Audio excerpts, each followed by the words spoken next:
한밤중의 울음소리에 오신 것을 환영합니다. 이곳은 우리 마음속 깊은 곳에 숨겨진 두려움으로 엮어진 괴담이 살아 숨쉬는 곳입니다. 어둠이 짙어지고 불빛이 사라지는 순간, 과거의 속삭임이 여러분을 불러이끌 것입니다. 잘 들어보세요. 밤의 고요 속에서 들리는 모든 소리, 모든 움직임은 한 영혼, 이층지어 혹은 저편 세계에서 온 메시지를 지니고 있을지도 모릅니다. 여러분의 마음을 강하게 준비하세요. 이제 곧 들려올 이야기는 여러분을 내다 감시당하고 있는 걸까? 라는 질문으로 이끌 것입니다. 우리 함께 인간 정신의 가장 어두운 구석으로 걸어가 봅시다. 그곳에는 전설 속의 유령이 아닌 우리 곁에 존재하는 진짜 유령들이 기다리고 있습니다. 여러분, 준비되셨나요? 무서운 이야기들을 보다 보면 집과 관련한 이야기들이 상당히 많습니다.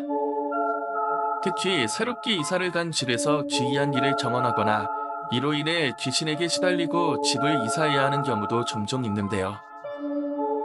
대부분 정말 싼 값의 자취방을 구하거나 사람들이 잘 살지 않으려고 하는 곳에서 섬뜩한 경험을 하는 경우가 많죠. 오늘은 검거 학생 한 분이 대학 시절 자취를 하며 겪은 이야기를 들려드릴 텐데요. 수강하시기 전에 출첵 한 번씩 부탁드립니다. 가시죠.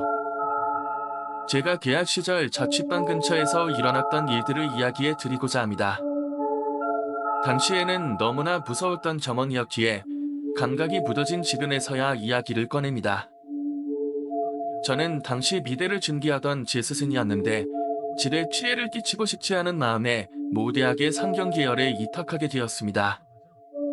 그렇기에 서울에 살던 저는 자취방을 구해야 할 처지에 놓이게 되었죠.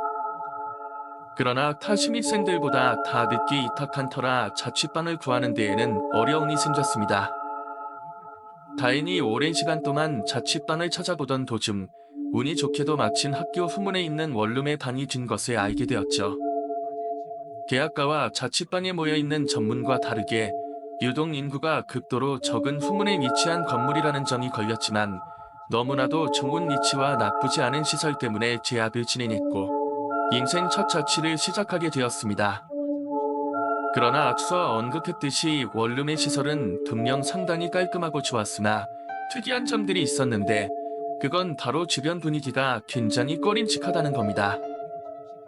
도로와 산 사이에 횡하니 놓여있는 원룸 건물 두 채의 주변에는 무덤과 철 이름 모를 작은 태가와 숲들이 즐비했습니다. 특히 제가 살던 방은 창문을 열면 무덤이 그대로 보이는 이른바 무덤뷰를 자랑하는 방이었고 때문에 이러한 부분이 더욱 크게 다가왔습니다. 가족들은 이러한 부분에 대해서 꽤나 걱정이 있으신 모양이었지만 자취방을 구하기 힘든 상황이기도 했고 저 또한 자취방의 유니크한 뷰가 나름 마음에 들었기 때문에 간단한 설득 끝에 이곳에 살게 되었죠. 아무튼 자취와 대학 생활을 시작한 저는 새로운 생활에 적응해 나가며 즐거운 대학 생활을 보내고 있었습니다. 걱정되었던 자취방도 학교와 가까운 위치였기 때문에 초반에는 만족스럽게 지낼 수 있었죠. 처음에는 무섭게 느껴졌던 무덤과 절도 항상 지나치다 보니까 적응되어 갔고요. 그렇기 때문에 자취방 창문으로 보이는 무덤뷰는 더 이상 아무런 자극을 주지 않게 되었습니다. 이러한 문제없는 생활이 약 몇 달간 이어지다가 작은 변화가 생기게 되었는데 봄이 끝나간에 따라 저는 베란다에 창문을 여는 날이 많아지게 되었다는 겁니다. 그런데 이상하게도 창문을 열고 지낸 이후부터 이상한 일들이 종종 일어나곤 했습니다. 물론 창문 때문이 아닐 수 있겠지만 해당 시점 이후로부터 강의에 자주 눌리거나 화장실이나 창문에서 인기척이 느껴지거나 책상에 물건이 떨어지거나 하는 일들이 일어나게 되었습니다. 처음에는 이런 가벼운 사건들로 시작했었는데 시간이 지날수록 점점 지대한 사건들이 일어나게 되었고 그 시작을 알리는 사건은 자취한 지 약 3개월 후인 6월에 일어났습니다. 당시 저는 출출한에 새벽 시간에 식사를 주문했는데 주문한 지 몇 분도 안 되어서 문이 덜컹거리는 소리가 나는 겁니다. 저는 당연히 앞에서 계단원의 계단 오르는 소리가 들리지 않았는데도 제가 듣지 못한 거라고 생각하고 아무 생각 없이 침대에서 일어나 문을 바라본 그때 아까와는 비교되지 않을 정도로 문이 덜컹거리더군요. 소리상으로는 마치 어떤 사람이 손으로 문을 세게 더듬는 소리와 문이 흔들림이었습니다. 깜짝 놀라 문을 열었지만 문 앞에는 음식도 사람도 심지어 계단을 내려가는 소리조차 없었지요. 이 사건 이후로 자취단과 그 주변에서 이상한 일들이 빈번하게 발생하기 시작했습니다. 한 건은 제 고향의 지인들이 자취방에 놀러와 며칠간 지낸 적이 있었는데 자정이 넘어간 시간 창문을 열고 멍을 때리던 친구가 돌연저에게 공사장 인부들이 우리 쳐다본다라고 하는 겁니다. 실제로 무덤 옆에는 공사를 막 시작한 작은 부지가 있었고 대낮에는 종종 인부들이 모닥불을 치고 공사를 하곤 했습니다. 그런데 당연히 새벽에 공사를 하는 건 상식적으로 말이 되지 않습니다. 심지어 공사 소리조차 들리지 않았고요. 환단한 소리라고 생각한 저는 허무맹랑한 소리를 하는 친구를 욕하며 창문을 바라봤습니다. 그런데 실제로 그곳에는 4~5명가량의 사람 형체가 꺼져버린 모닥불 지기에 꼿꼿하게 서 있었고 검풀은 실로만 보였지만 분명 우리를 바라보고 있음이 느껴졌습니다. 너무나 기괴한 자세로 미동조차 없었다는 점, 친구와 제가 같은 것을 봤다는 점을 고려했을 때 사람이라 여기기에는 너무나도 비정상적이라 생각했고 급하게 친구가 밖으로 나와 그 장소를 다시 둘러봤지만 그곳에는 누구도 없었습니다.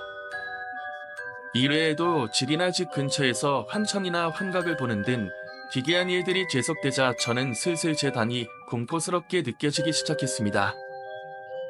당연하게도 제 멘탈도 많이 퀴퀴해져서 학교 생활에도 지장이 가게 되었고요. 몸 상태가 좋지 않은 날이 찾아오고 자주 왔다 갔다 하며 한동안 심적으로 불안정한 생활을 지속하게 되었죠. 결국 저는 가족들에게 이러한 사실들을 솔직하게 털어놓았고 2달간의 단하기 전에는 본가로 올라와 지내기로 했습니다. 자취단은 학교 친구에게 밥과 술을 얻어먹는 조건으로 단하 동안 지낼 수 있도록 했고요. 물론 제가 겪은 일들을 알려주었지만 원체 귀신을 믿지 않던 친구는 시큰둥하게 반응했습니다. 그렇게 단학 동안 자취방에서 멀어진 저는 덕분에 본가에서 아르바이트도 하며 심적으로 안정된 2개월을 보낼 수 있었습니다. 자취방에서 겪은 일들이 전부 착각이었을 거라고 느낄 정도로 말이죠. 이후 자취방으로 돌아온 저는 이전보다 나아진 멘탈 덕분인지 며칠간은 지내는데 어떠한 불편함도 느끼지 못했습니다. 이상한 일들 또한 사소한 정도였고요. 그렇게 며칠이 지난 이후 개가나 하자 자연스레 자취방을 빌려준 친구가 연락이 와 함께 밥을 먹게 되었습니다. 그러나 평소 시끄럽고 활기차던 친구의 모습과는 다르게 저를 바라보는 표정이 정말 좋지 않은 겁니다. 걱정스레 무슨 일이 있었냐고 묻는 제게 친구가 꺼낸 이야기들은 저를 다시 이전의 공토로 몰아넣기에 충분했습니다. 친구는 제가 반을 기울 동안 그 방을 사용했지만 워낙 술 약속이 많은 탓에 일주일에 대부분의 잠을 자는 용도로만 활용했다고 합니다. 그래서 그런지 저와 다르게 이상한 일들이 전혀 일어나지 않자 처음에는 제가 겪었다던 일들이 자신을 속이려는 이야기라고 생각하고 코웃음을 쳤다고 하더군요. 그러나 이후 가끔 집에서 쉬는 날이면 창문을 열고 있지 않았는데도 인기척이 느껴지거나 물건이 떨어지는 등 저와 비슷한 일이 생겼다는 겁니다. 실제로 단학 중에 제게 장난식으로 귀신이 물건을 떨어뜨린다 이야기를 했고 그 친구가 거짓말을 하고 있는 것 같지 않았습니다. 단지 차이점은 저와 다르게 이런 일들에 크게 반응하지 않았다는 겁니다. 그렇기에 저 또한 원래 그렇다는 식으로 중요하지 않게 생각하고 넘기게 되었죠. 친구도 또한 같은 생각이었다고 했고요. 그런 무슨 일 때문에 그러냐고 물으니 충격을 받은 일은 더 이후인 재단 직전의 일이었다 합니다. 친구는 재단 직전 학교 후문 근처 동네에서 친구들과 과음을 했는데 근처 자취방이 있었던 터라 친구들은 택시를 태워보내고 자신은 걸어서 자취방으로 향했답니다. 그러던 중 당연하게도 무덤이 있는 곳까지 걸어오게 되었는데 술에 취해 자신감이 인 친구가 방향을 틀어 무덤가로 향하게 되었습니다. 그리고 무덤 하나하나에 인사를 하며 장난을 치기 시작했답니다. 이걸 계속 반복하다 보니 왼편 어디선가 톡소하는 소리가 들려왔답니다. 찢어지는 듯한 중성적인 웃음소리에는 고난이라고 생각하고 왼편에 달아봤는데 무덤과 끝에 있는 정자 근처에 검은 그림자 선명이 자신을 킥킥 비웃으며 보고 있더랍니다.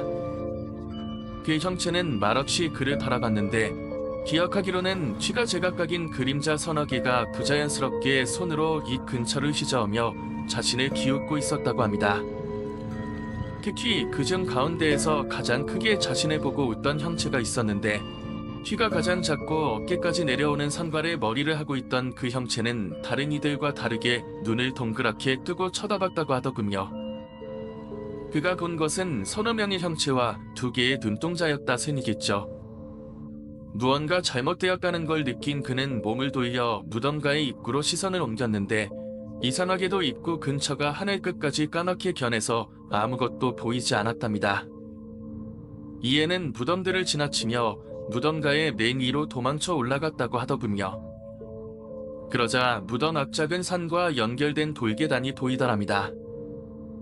정신이 아니었던 그는 손잡이도 없고 떨어진 계단을 필사적으로 쥐어 올라갔고 곧 계단을 거의 다 올라가자 산속에서 웅성거리는 소리가 들려왔다고 하는데 이상하게도 당시 그는 그 소리가 자신을 도와줄 사람이라고 생각이 들더라. 그래서 더욱 필사적으로 소리를 치며 계단을 올라갔답니다. 그리고 계단이 끊긴 산의 입구에 도달하자 당연하게도 사람의 흔적조차 없었고 눈앞에 보이는 건 망가져가는 추리 통제 펜스와 수많은 나무들, 그리고 그 나무 뒤에 숨어 기웃듯 등시하는 검은 형체들이 있답니다. 그리고 이후 기절했지만 어이없게도 정신을 차린 후엔 이미 무덤가 초일의 지대서 외도를 헝클어뜨리고 식은 땀을 흘린 채로 자고 있었답니다. 이후 이런 일을 겪은 친구는 재간 전까지 후문 근처에도 가지 않았고 다른 친구의 집에서 지내기로 했답니다. 신세를 졌다고 하더군요. 그리고 이 이야기를 아무에게도 꺼내지 않다 지금 저에게 털어놓은 것이었지요. 이 이야기를 들은 저는 당연히 뻥칠 수밖에 없었습니다. 저는 그에게 제가 이전에 본 검은 형체에 대해서 말한 적이 없었음에도 저와 같은 것을 보았다는 사실은 제가 본 것이 헛것이 아니었다고 생각하게 만들었습니다. 물론 이성적으로 생각한다면 술에 취한 헛것을 보았다고 생각했겠지만 당시에 저는 그 검은 형체가 진짜였다고밖에 생각할 수 없었거든요. 결국 저는 더 이상 그 자취방에서 살 수 없는 상태가 되었고 기존에 고려해보고 있던 개의 시험을 준비하고자 하는 뜻을 부모님께 말씀드리고 차트를 결정하며 자취방과의 진하긴 악연을 끝내게 되었습니다. 여담이지만 이후 다른 학교 친구를 만나 이 이야기를 한 적이 있었는데 학교가 개교한 이후부터 학교 소문 근처에서 이상한 일들이 자주 일어났었다고 합니다. 기숙사가 처음 생겼을 당시에는 원인 모를 쥐연상들이 일어나 무단을 불러야 할 정도였다고 합니다. 불러 조였을 정도였다고 하네요. 또한 학교 근처에 긴 절과 무단집이 많은 것도 이러한 이유 때문이었다고 합니다. 이런 부분을 고려해 봤을 때 제 자취방은 썩 좋은 터가 아니었던 것 같네요. 이야기는 여기까지입니다. 이번 이야기는 자취방의 문제라기보다는 아예 그 터가 문제가 된 게 아닐까 싶네요. 무덤이라는 게 고인들이 잠들어 있는 곳이기도 하지만 무덤들이 많이 있는 곳은 실제로 귀신도 엄청 많다고 합니다. 그런 터에서 살고 있으니 귀신이 보이기도 하고 귀신에게 시달릴 수도 있는 거죠. 결과론적인 이야기지만 사람들이 잘 사지 않는 곳은 분명 그만한 이유가 있을 때다 많습니다. 굳이 정문에 자취방이 많은 이유도 학기 시작 전에 소문에 반이 있는 것도 그렇고요. 더 나아가서 주변에 무덤이 많다고 하면 지금 살고 있는 곳도 예전에는 집이 아니라 무덤이 있었을 가능성도 높을 겁니다. 그리고 대부분 그런 곳은 산 사람이 살 수 없는 땅이라 조심해야 하고요. 그나마 다행인 건 제 친구가 빠르게 판단해서 그 집을 나왔다는 건데 엄청 시달리면서 걷기시는 분들도 덜어 계시는데 최대한 빠르게 나오시는 게 좋겠네요. 이제 이야기는 여기서 끝이 납니다. 여러분이 들은 이 괴담이 여러분의 꿈속에 스며들어 잊지 못할 기억으로 남기를 바랍니다. 여러분의 소중한 시간에 감사드리며 이 영상이 마음에 드셨다면 꼭 좋아요 버튼을 눌러주세요. 여러분의 의견이 저에게 큰 힘이 됩니다. 댓글로 여러분의 생각이나 다른 이야기들을 공유해 주시면 정말 감사하겠습니다. 그리고 더 많은 이야기들을 듣고 싶으시다면 채널을 구독하시고 알림 설정도 잊지 마세요. 다음 시간에도 어두운 이야기를 나눌 수 있기를 바라며 여러분 모두 안전한 밤 되세요. 감사합니다.